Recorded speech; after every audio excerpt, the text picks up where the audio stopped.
The bazaar smelled like ozone and burned sugar, a sure sign someone nearby was illegally distilling starlight again. Elias Corin shoved his hands into his jacket pockets, trying to look like he belonged among the shimmering stalls and alien merchants hawking everything from bottled dreams to cloned moons. He didn't belong, of course. Humans never quite did. Too soft, too loud, too fond of snacks. Elias, my dear cousin. Vrax's voice slithered out from behind a rack of glowing orbs. The reptilian trader grinned wide, his scales flashing with that specific hue of green Elias had come to associate with bad deals. You need companionship, yes. Someone to keep your ship from smelling like socks and sadness. Elias sighed. If this is another sales pitch for one of your self-aware vacuum cleaners, I'm still recovering from the last one trying to eat my boots. Vrax waved a claw dismissively. No, no, this is different, a girl, dragon breed. Quiet, obedient, beautiful. Mute, sadly, but perhaps that is a feature, not a flaw. Elias opened his mouth to object, then stopped when he saw her, standing behind Vrax, half-shadowed, her long ears twitching as if catching sounds no one else could hear. Her eyes, golden and unblinking, fixed on him. She doesn't talk, he asked softly. Vrax shook his head. Not a word, but loyal, perfect for you, yes. Elias hesitated. Then he muttered, fine. But if she breathes fire in her sleep, I'm billing you for new curtains. Vrax's grin widened. Deal. And just like that, Elias Corin accidentally bought a dragon. The Dawnrunner shuddered like an old man in a cold bath as it broke orbit, engines coughing outbursts of blue flame. Elias kicked the nearest panel until it stopped beeping, then glanced toward his newest passenger. Sira sat in the co-pilot's chair, spine straight, hands folded neatly, eyes fixed on the swirling stars. She hadn't moved since takeoff, or blinked. He was starting to wonder if she needed a reboot. You know, he said, leaning back, most people look out the window and say something like, wow, that's beautiful. You could at least grunt. Nothing, not even a twitch. Right, grunting is optional, we'll work up to that. The ship's AI, a sarcastic cylinder named Holly chimed in. Captain, you appear to be talking to yourself again. Should I schedule a therapist? Not necessary, Elias muttered. I already talked to my plants, this is just a taller one. Sira's ear flicked just slightly as if she found that funny or perhaps tragic. Hard to tell with her. When she finally turned her head, the light caught the faint scales on her neck, shimmering like molten glass. Elias looked away quickly, pretending to check the controls. Then every warning light on the console blinked red. Don't panic, he said, already panicking. It's just the engine or the reactor or both. Could be an alien curse. Happens all the time. Sira stood calm as starlight and pressed one hand to the wall. The lights dimmed, the noise stopped, the ship purred. Elias blinked. Okay, he whispered. Either you're magic or I owe you a raise. The docking bay of Velaris Station smelled of burnt metal and fried plasma, a comforting reminder that interstellar bureaucracy never changed, no matter how many galaxies passed under your hull. Elias guided the Dawnrunner through the narrow entrance, muttering complaints about gravity converters that apparently had a personal vendetta against him. Sira stepped onto the platform with a grace that made the station's chrome floors seem clumsy. Her long ears twitched as she absorbed the hum of the docking thrusters, and Elias felt absurdly protective, like she might get crushed under the sheer normalcy of human chaos. He was halfway through a lecture on the proper use of anti-gravity boots when she slipped away, silent as a shadow. Great, he muttered. Kidnapped by station cleaning drones, eaten by a sentient vending machine, sold to some alien circus. My day just got interesting. He found her before panic could bloom, standing in front of a holographic mural depicting dragons, vast, luminous, wings stretched like nebulae across the wall. She traced one with a finger, the scales along her shoulder catching the station light. Elias coughed. Hey, I don't usually hang out with art critics, or dragons. Sira didn't respond. She just tilted her head, almost amused, almost warning. That night, Elias woke to the soft glow of her scales illuminating the cabin. She was on the observation deck, staring at a spinning asteroid outside. He nudged her gently. "You sleep like a statue or a cat. Actually, cats sleep worse." She looked at him then, golden eyes catching his reflection in the viewport. And for the first time, Elias felt the quiet weight of secrets resting behind those long ears, like the galaxy itself had folded into her gaze. Elias had never been good at subtlety, so when the alien traders approached with their long, spindly fingers and endless teeth, he waved wildly. "Relax.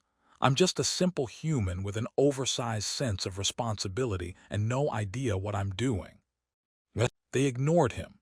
Sira, meanwhile, remained calm, her golden eyes scanning the traders like she was reading a book they didn't know they'd written. One of the aliens hissed, leaning close. "That girl, she carries the royal mark of the Drakari. You know what that means?" Elias laughed nervously, rubbing the back of his neck. Yeah, royalty, rebellion, destiny, pretty standard stuff. Happens all the time in space." The alien's glare suggested otherwise. Sira tilted her head. The faint scales along her shoulders glimmered under the station's neon lights, reflecting her presence like a constellation caught in motion. Elias could feel the tension coil tighter, like a spring in zero gravity. The alien extended a claw toward her neck. "That is no mere decoration. That sigil, only Drakari royalty bears it. She is not yours." Elias coughed. "Well, technically, yes. But technically also, I didn't read the fine print about galactic royalty in the purchase contract. I usually skip that part." He shot a glance at Sira, who remained perfectly still, almost amused. When the ship's AI piped up, "Captain, your legal standing is roughly equivalent to a space rock at this moment," Elias sighed. "Thanks, Holly, really helpful." Sira finally stepped forward, letting her presence fill the space. She didn't speak, but her eyes seemed to say, "You'll have to catch up, human. I'm not explaining this twice." Elias muttered under his breath, "Great. First a dragon girl, now royal drama. Next thing, I'll be babysitting a galactic rebellion." And somewhere deep inside, he realized he might actually like the idea.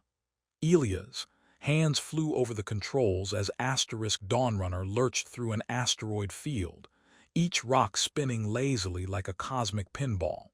"I swear," he yelled over the alarms, "if one more boulder tries to hug my hull, I'm sending it a thank you card in space." Sira stood behind him, calm as a frozen comet, her long ears twitching with every vibration. Elias glanced back. "You know," he said, trying to sound casual, "most passengers scream or at least faint. You, on the other hand, are terrifyingly serene."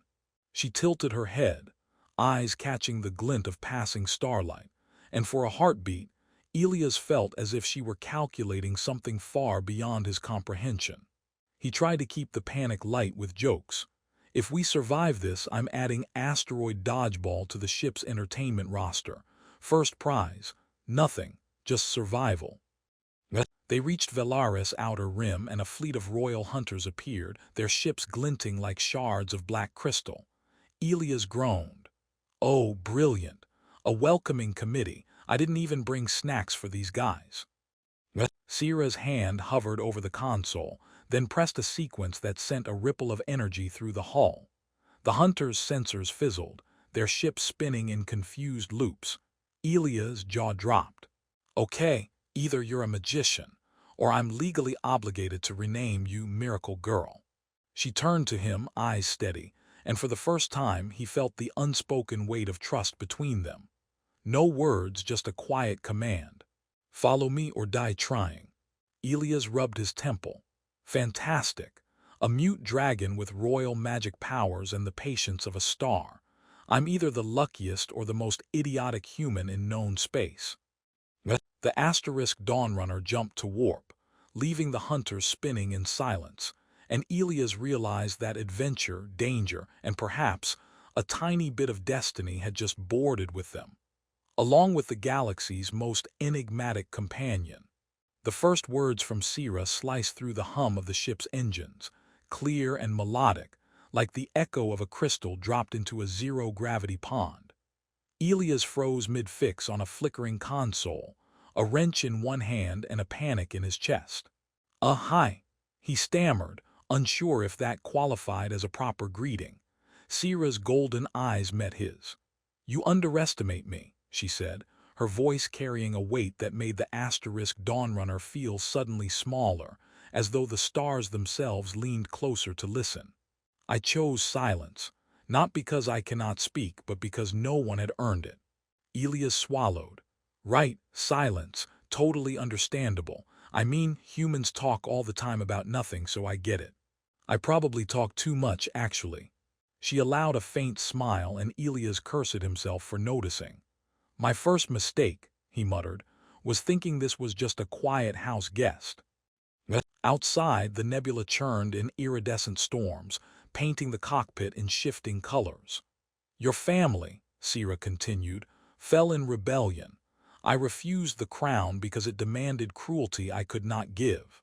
I have hidden, but they hunt me still." Elias scratched his head. "Family drama, galactic rebellion, no big deal. Happens to everyone once in a while." He laughed nervously because there was nothing else to do. She stepped closer, calm but commanding. "I trusted you enough to speak now. That is all." Elias' laugh cracked, halfway between relief and disbelief. "Okay, I think I just hit the jackpot in the space luck lottery. A talking dragon princess. You should come with a warning label or a warranty." Sira shook her head, letting her long ears sway gently. "Warnings are for the foolish, and I believe you, human, are neither entirely foolish nor entirely safe." Elias leaned back, hands in the air. "Great, safe. That's reassuring, I'll take it. I'll take asterisk you, though apparently you come with cosmic-sized responsibility too." And as the nebula swirled around them, a new bond, fragile but unspoken, began to solidify. A pact written in stars, humor, and the dangerous thrill of shared secrets. The ruins of Orth Prime stretched beneath them like a frozen ocean of shattered crystal, jagged towers glinting in twin moonlight. Elias gripped the railing of the asterisk Dawnrunner asterisk, peering down at the labyrinthine streets below. "Well," he muttered, "if we survive this, I'm officially retiring from scenic tour. Who builds cities like this anyway? Architects on drugs." Sira's eyes scanned the horizon with the precision of a hawk, her long ears twitching at the faint hum of dormant machinery buried beneath the ruins. Elias had stopped trying to guess her thoughts,